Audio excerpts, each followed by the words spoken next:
Start recording. Okay, just want to make sure I'm recording it. So this week we're talking about confidence intervals.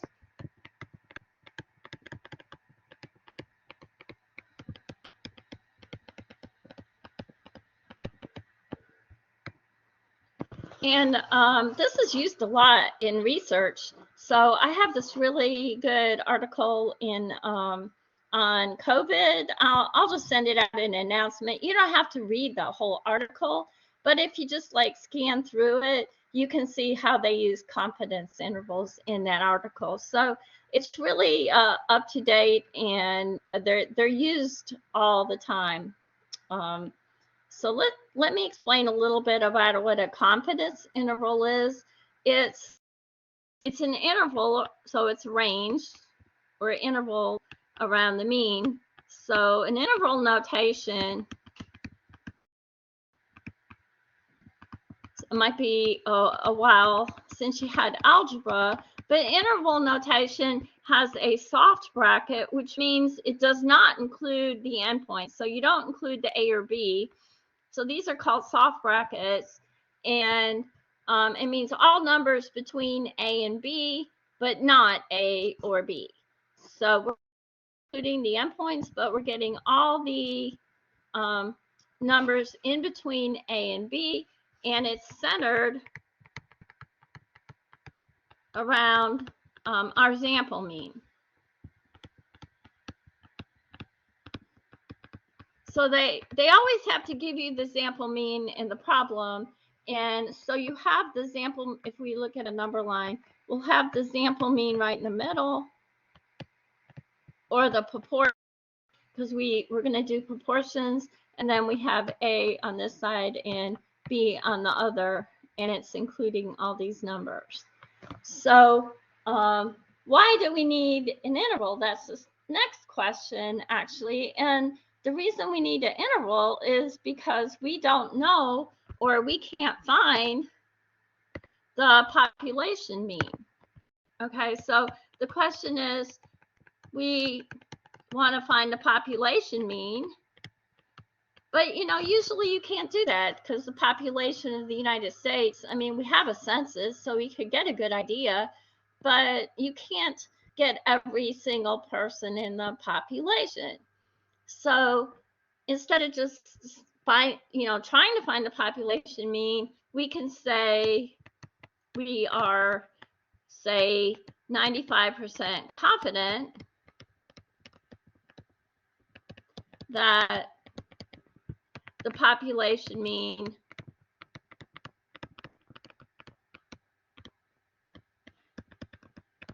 lies in this interval, AB. This is the confidence interval. So I'll just write CI, confidence interval. So we could do 90%, we could be 90% confident, we could be 99% confident, we could be almost certain, but we can change this percentage as we go. But usually everybody uses 95%. So that's what we're going to talk about. Now there's three cases, okay, and they're not hard to distinguish, so don't overthink. Okay, three cases.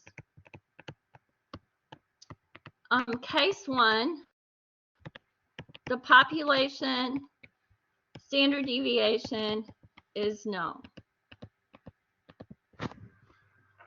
Now you may ask, how do you know the population standard deviation, but you don't know the population mean? Well, that's a question in itself, but so usually case one isn't used very often, but that's how you decide to use it. If the population standard deviation is known, we know it, but we want to make sure where the population mean lies. Okay, so if we know the population standard deviation, we use Z and the normal curve.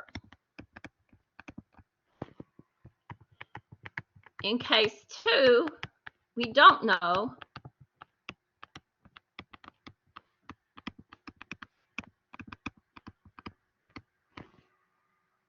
population standard deviation is not known, and that's usually the case. Here we use something called T, and I'll show you how to find it. We don't use the normal curve, but we use T and we use degrees of freedom. So I'll talk about that in a minute because I'm going to do an example of each one. And in case 3, and there's many more, okay, don't get me wrong, but these are the ones that we're going to learn for this class, and I think they're used more often. And if you do read research papers, these are the ones that come up, okay? But again, there are more. This is where we have a proportion or a percent. So I'll explain that as we go again. But here we use Z and the normal curve. Okay, so those are our 3 cases, and those are the examples that I'm going to work on how to find our confidence intervals. And I don't want you to overthink this. I'm going to write down the formulas that we're going to use, and I'm going to show you 2 ways to work it.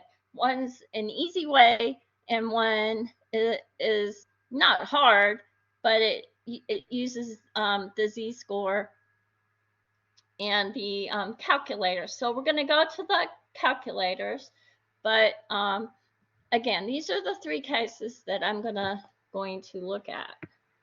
So how do you know? Well, you have to read it really carefully. Okay, so let's start with the first problem, and I'm going to write it out as we go, so it might take me a minute to write it out, but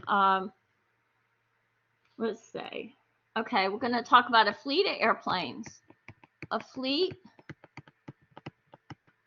because the best way to learn this is just look at an example. A fleet of airplanes has an airtime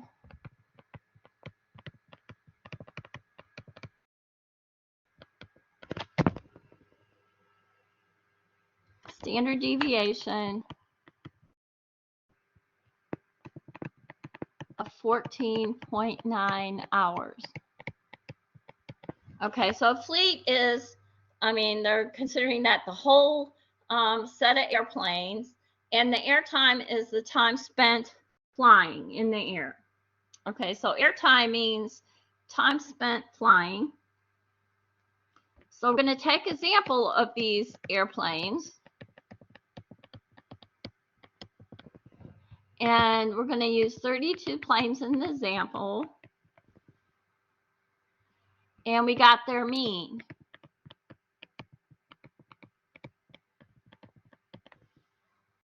$49 hours.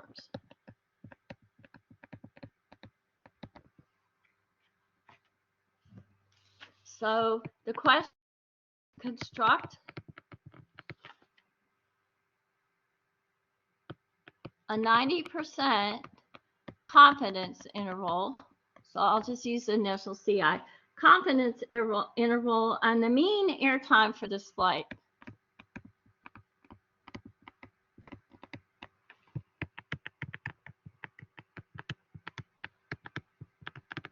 For this fleet, sorry, fleet. Okay, so let's take a look at everything we have. We have the whole fleet, and we have their standard deviation. We have the sample size. We have the mean of the sample, okay, because it says a sample of 32 planes gave a mean of 49 hours. Construct 90% confidence interval on the mean airtime for this fleet. Okay, so that's saying that the whole fleet is the population. Okay, so the fleet here is the population.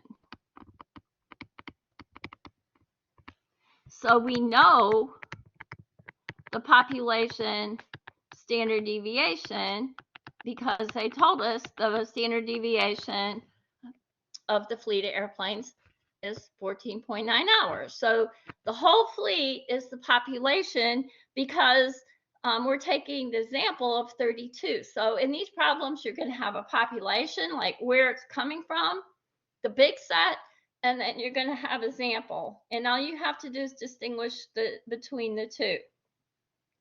And it's pretty simple to see here that the sample mean is 49 hours. So don't get those confused. The sample mean is 49.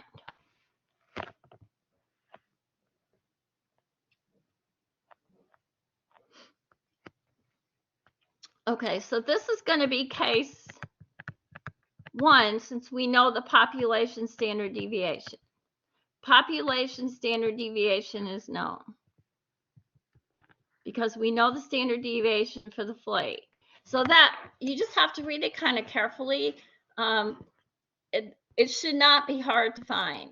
They either tell you the population standard deviation or they tell you the sample standard deviation. It'll be right up front.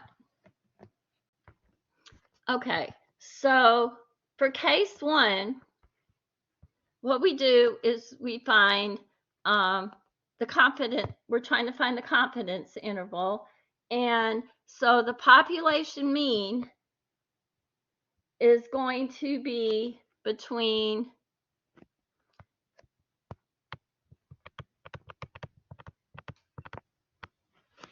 the sample mean. Remember, the sample mean is always in the center, plus or minus the z-score that we're going to find in a minute, times the standard deviation divided by the square root of n. Now, if you remember, we did one problem in the assignments last week that we used the central limit theorem. This right here, this part, end part right here, is from the limit theorem. Remember, instead of standard deviation, we did the standard deviation divided by the square root of n. And I sent out last week, I sent out a little video about why we divide by square root of n, but it is kind of more complicated than what we learned in this class. So just know that we are using the central limit theorem here. Now, where are we going to get all these numbers? Okay, so what we're going to do, notice it's 90%. So the first thing we're going to do is we're going to go to the calculators. All right, and it's going to take me a minute to get there, but I want to share my screen. And this is the link that I've been using. So let me share.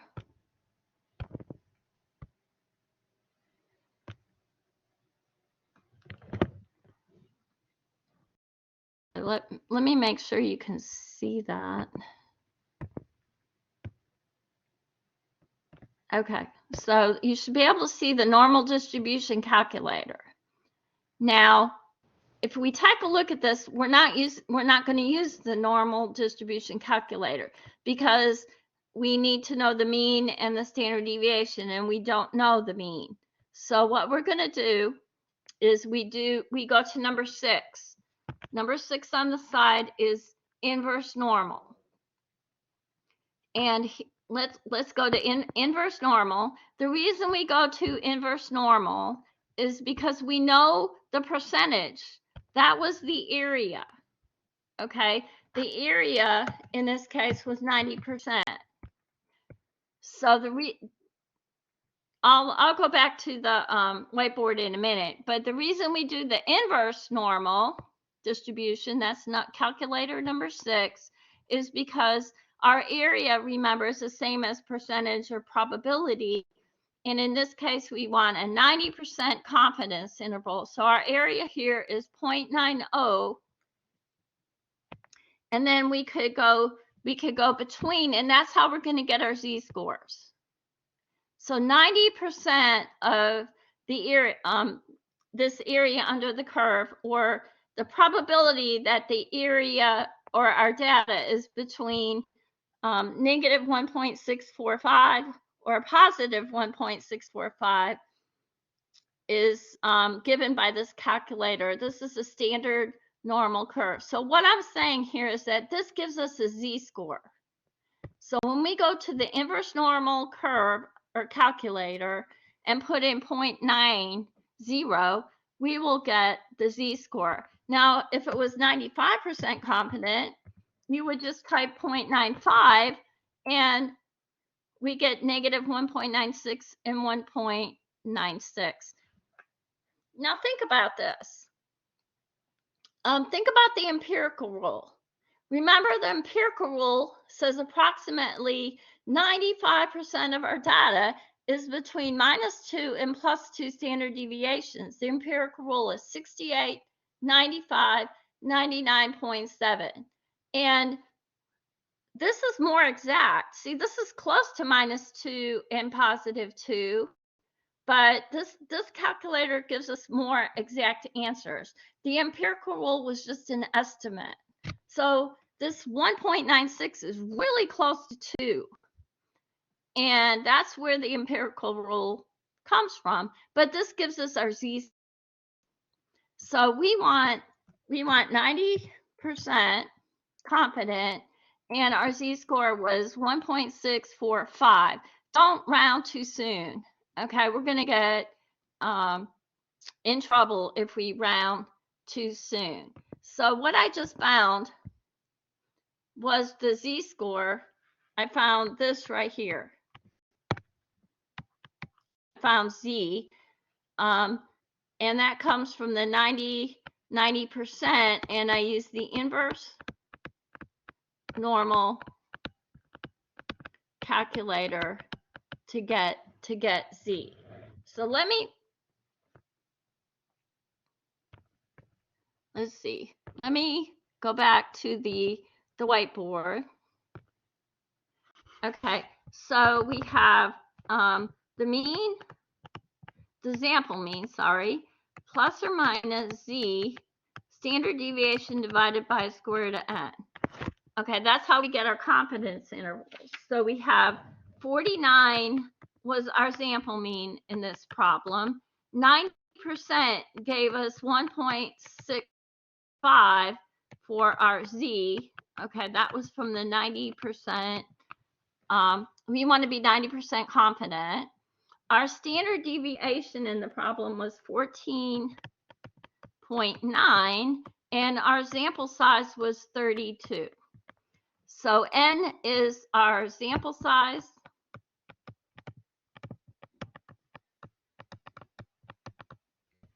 And when we work this out on our calculator, all of this works out to be 4.3329. Notice I'm going 4 decimal places. Again, we don't want to round too soon, okay? Try to go 3 to 5 decimal places on these problems. And when I add that to 49, I get 53.33. Now I can round to 2 places, okay? And then I get 44.7. So it was 49 plus 4.33, and then it's 49 minus 4.33 to get, this is saying we are 90% confident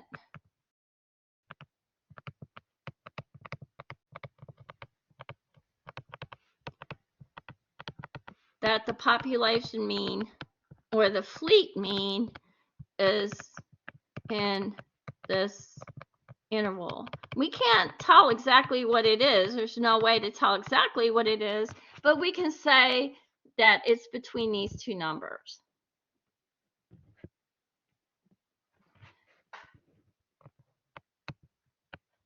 Okay, so that's how you use the formula that's in the text. I'm going to show you the easy way to do this, okay, that was a little bit longer, only because you had to use your calculator to figure all that out. The other way that you can do this is we go to the, let me go back to the calculator.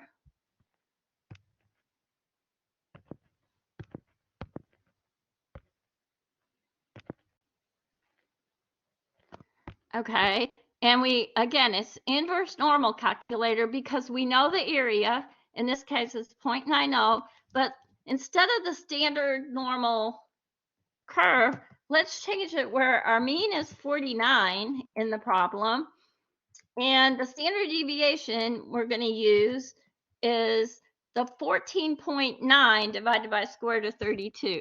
So the other way to do that, let's go back to the whiteboard. Sorry for jumping around. The other way to do that is use the inverse normal calculator. And our area here is 0.90 because we're 90% confident. The was 49. And the standard deviation, we're going to use the standard deviation divided by square root of 32. Oh, sorry, n from the central limit theorem. And in our case, 14.9 divided by square root of 32. Okay, in my calculator, that gives me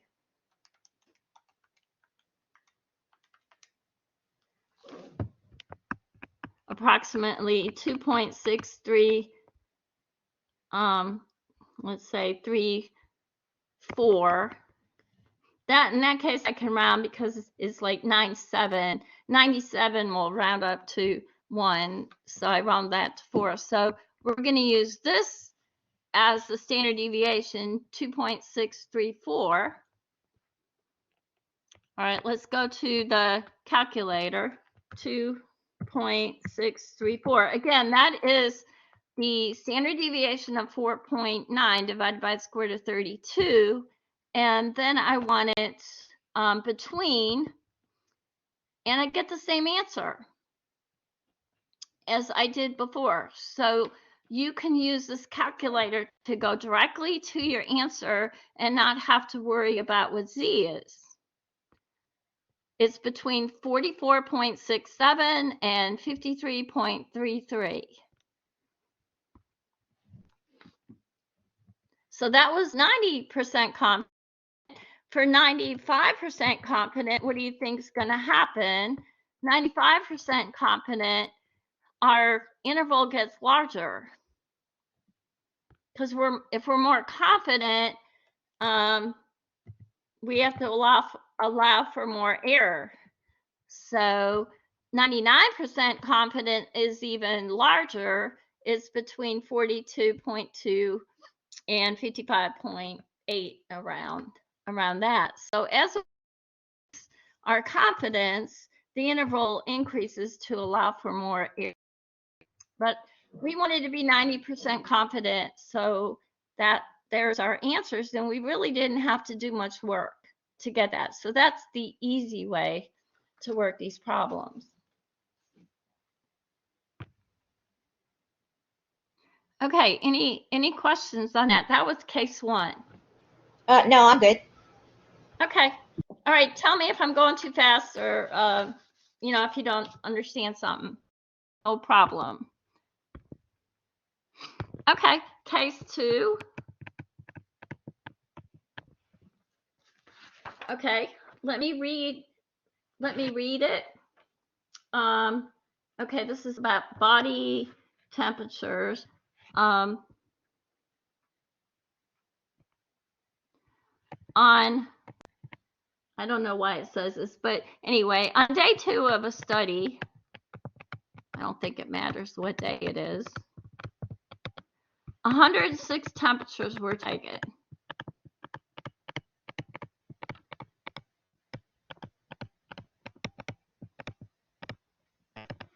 Suppose we only have the first 10.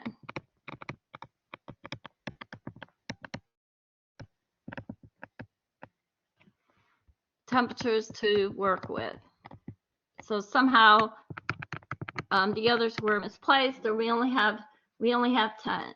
So the mean of those 10 and standard deviation of the 10 temps were 98.44 degrees Fahrenheit and 0.3 degrees Fahrenheit, respectively.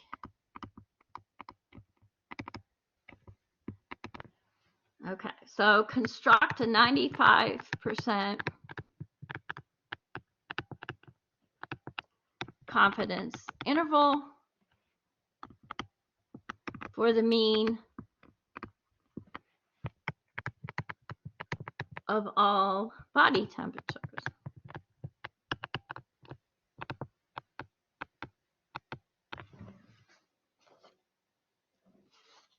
Okay, so then we have to decide what kind of problem this is. But again, that if you read it carefully, it's not too hard to find out. This is our population, 106 temperatures. Again, the big picture is the population, and our sample comes out of that. So 10 is our sample. So sample, let's put it down here. Sample n equals 10. There's 10 things in our sample.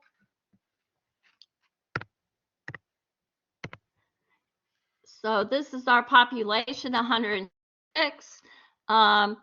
The mean and standard deviation of the 10 temps. So these are samples. These are from the sample. So the sample mean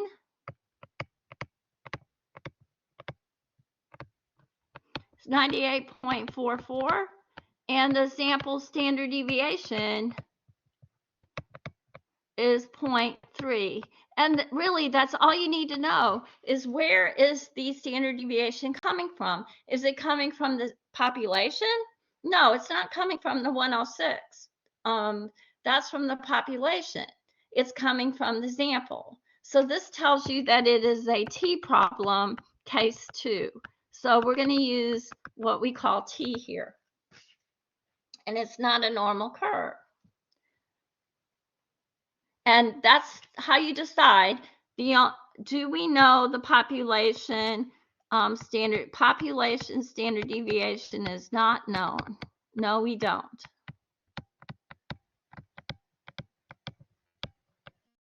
We only know the sample standard deviation. So one or the other has to be given. It either has to be the population standard deviation or the population or the sample standard deviation. You have to decide, and it's not too hard to decide that.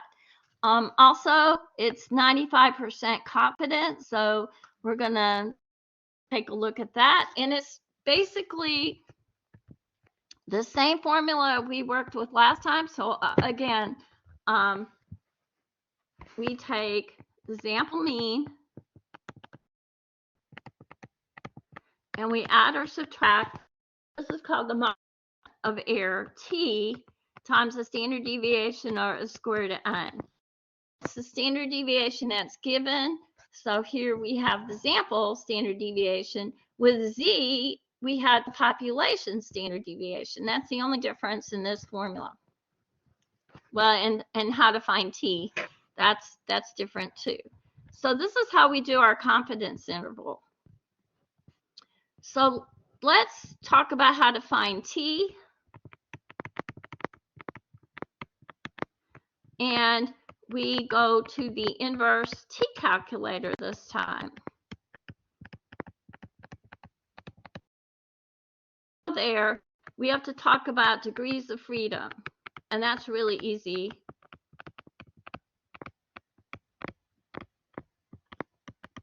It's the number of things you have in your sample minus 1.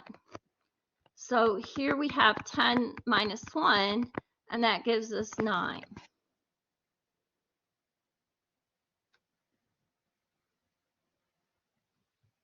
Now, all that means is that in send out an announcement about this, explaining it more, and I'll work through it. But the degrees of freedom just means one number has to be fixed. 9 of them are floating around and can be anything. Because if you find your mean, you know how you find a mean. You add up all the scores and divide by the number of scores.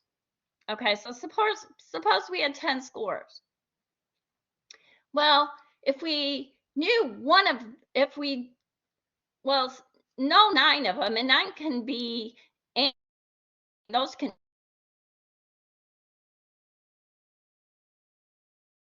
in order for the mean to come out to be the same.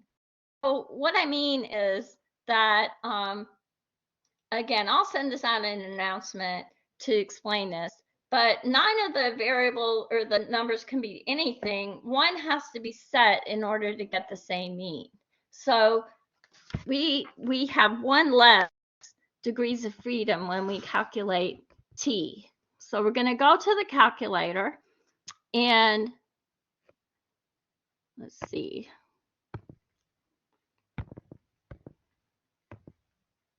Okay, we're gonna not the inverse normal. Let's go to the side, and inverse t is number 7. Inverse t is number 7. And we have 9 degrees of freedom, that's n minus 1. We have 95% confidence level. Now, they spell confidence wrong, but notice we only have 99, 95, 90. Those are the most common on this. If you have something different, then you just use a different t calculator, and they're all over the internet. I sent out an alternative one because I think one of your problems 3%. So you just use a different calculator, but I sent the link out in the announcement. So here we have 95%, and then t for the confidence interval, it just press calculate, is 2.262. So we're going to use that number 2.262 using, again, the inverse t distribution calculator. Because it's inverse because we know the percent, or we know the probability. Okay, so our sample mean in this problem was 98.4.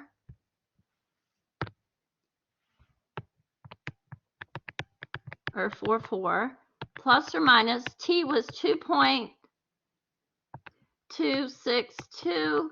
Our standard deviation was 0.3, and we had square root of 10 because we had 10 numbers in our sample. So this comes out to, if you use your calculator, 0.2145. 9. See how many places I take that? That's pretty important. Okay, so when you add it to 98.44, you get 98.65. Again, your answer could just be 2 decimal places. And when you subtract it from 98.44, we get 98.23. So what that means is that we are 95% confident that our population mean, that out of 100 temperature, the mean should be between those 2 values. And those 2 numbers, if you notice, are really close together. So we're really zeroing in on the mean of our population, which was the 106 temperatures. So again, we're 95% confident that the mean of our population is in that interval. And the reason it's a t problem is because we don't know the population standard deviation. Okay, so don't overthink these problems. All right, so on to the case 3, which is the problem in the discussion. So in the problem in the discussion, you're given a proportion. So case 3.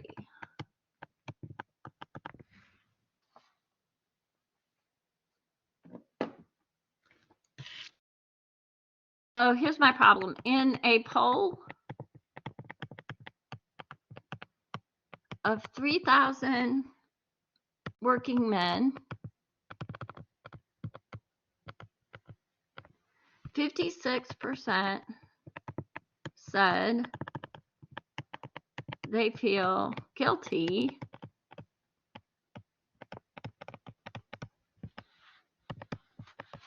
that they don't spend enough time with their family.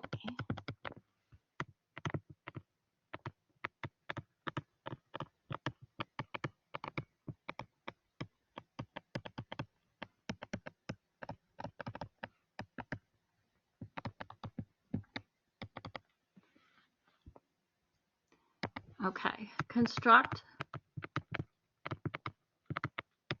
a 98% confidence interval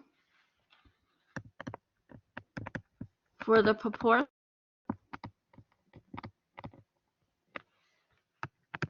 of all working men who hold this view.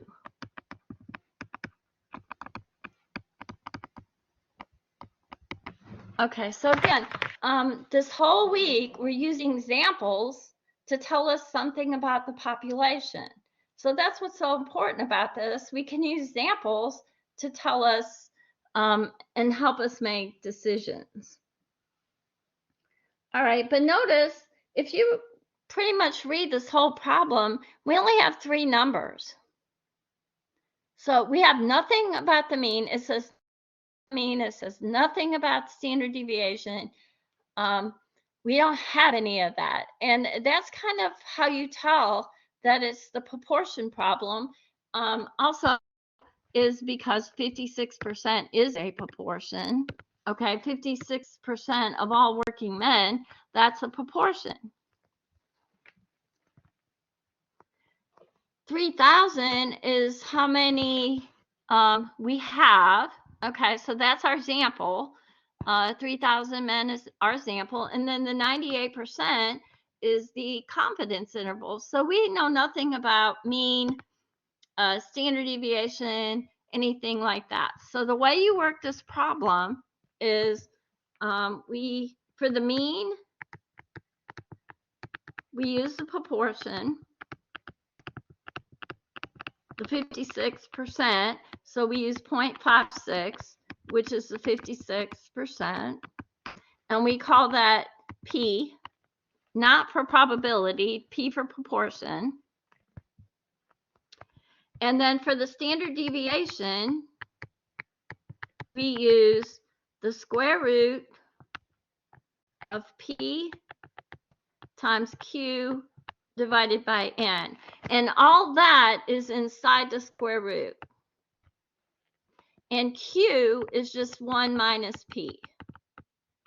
So they're complements of one another. So they give us the formula to use for standard deviation. Okay, so for this case, that would be 1 minus 0.56, which would be 0.44. So it would be the square root of 0.56 times 0.44 divided by 3,000. N is how many is in your example.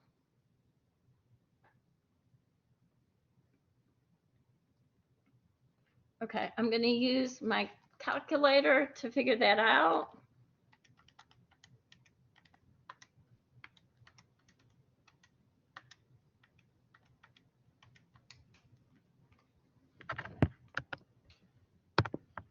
And that was about 0.00906.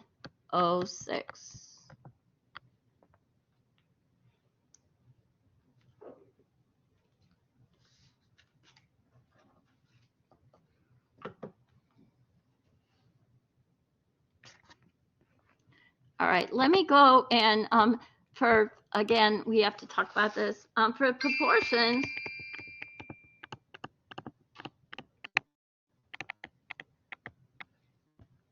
we use Z, and we go back to the inverse normal calculator. So we're back to what we were using the first time. The only one that's different is the T problem. Okay, so it would be the proportion that we have plus or minus Z times, instead of standard deviation, because there's no mention of it, we use P times Q divided by N. And remember, Q is just 1 minus P. They add up to 1. P and Q add up to 1.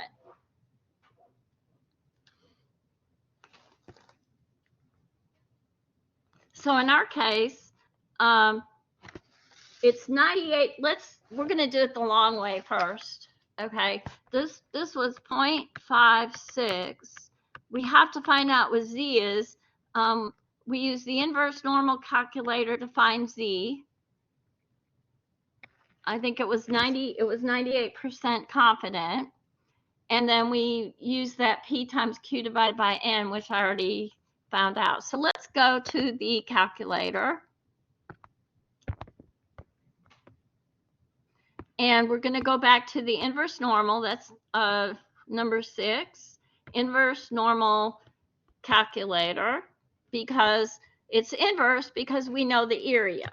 So it to be 98% confident. So we put 0.98. 0 and 1, because it's standard normal curve. What we're doing Z first. So, and I'll go back and do it the other way too, just so you can see whichever way you like to do it is fine. But for this way, we keep the mean 0, standard deviation 1, standard normal curve at 0.98, 98% confident. So our Z is 2.326. We do it between, because our area is between those two values, the two Z scores. So we want it right in the middle. So 2.36 is what we use. So let's go back. 2.326. That was from the 98% inverse normal. And then we found this last on the other page. We found it to be 0.00906.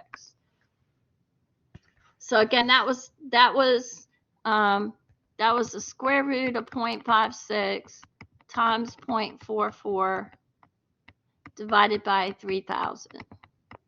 That was what that was. All right, when we work that out, we get 0.5389. And when we add it to 0.56, we get 0.5811. All right, again, what did that tell us? That told us that the we're 98% confident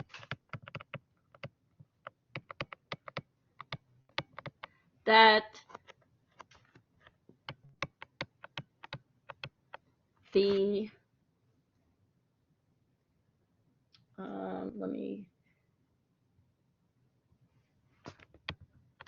proportion of all working men is between 53.89% and 58.11% that feel guilty about spending too much time away from their family. Oh, I spelled that wrong.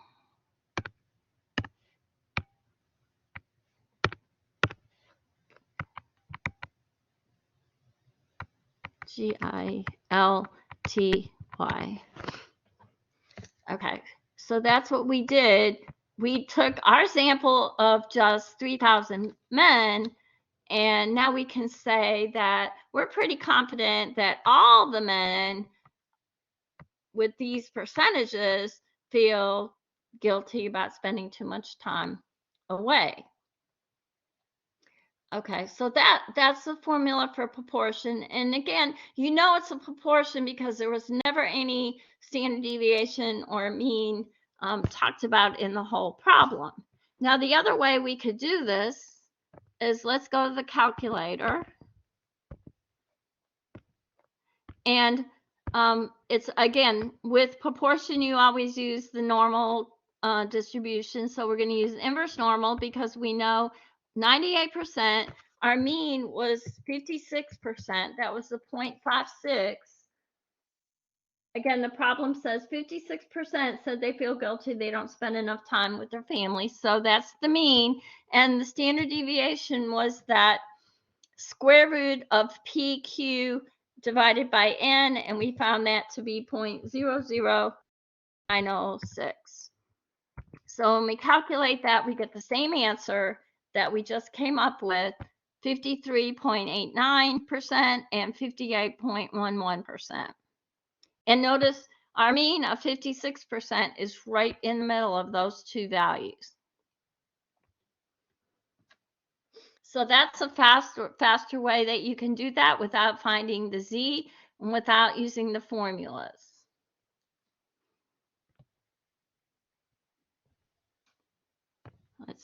Let me go back to, there's just one more thing I wanted to mention is that the part that you add on, like the means in the middle, and you're either adding on like Z.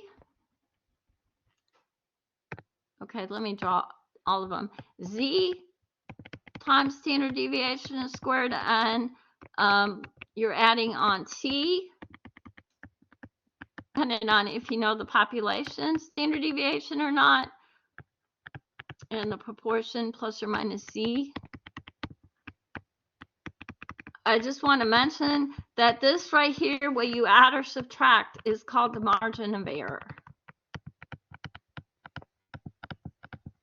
So this whole thing at the end, all this right here and all that, what you add onto your mean is called the margin of error to get the confidence interval.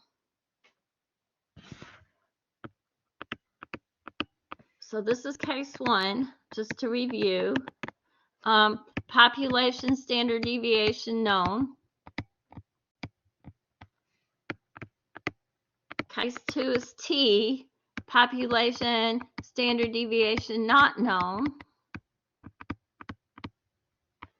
And case three is when you have a proportion. If you don't know the population standard deviation, here's where you use the inverse normal calculator. For T, you use the inverse T calculator. And for case three, use the inverse normal calculator.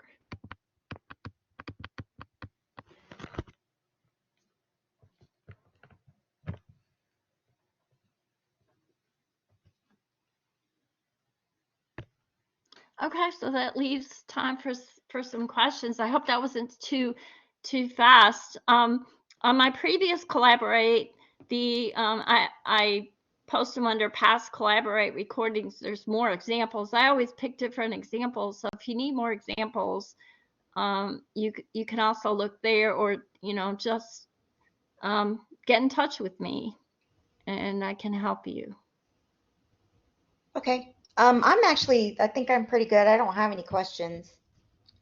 Oh, well, good. But if something comes up, you know how to get in touch with me. Yes. Okay, so if you're working through the problems, don't hesitate to, text me, call me, email me, and I'll help you as much as I can. Okay, thank you. All right, well, have a good evening.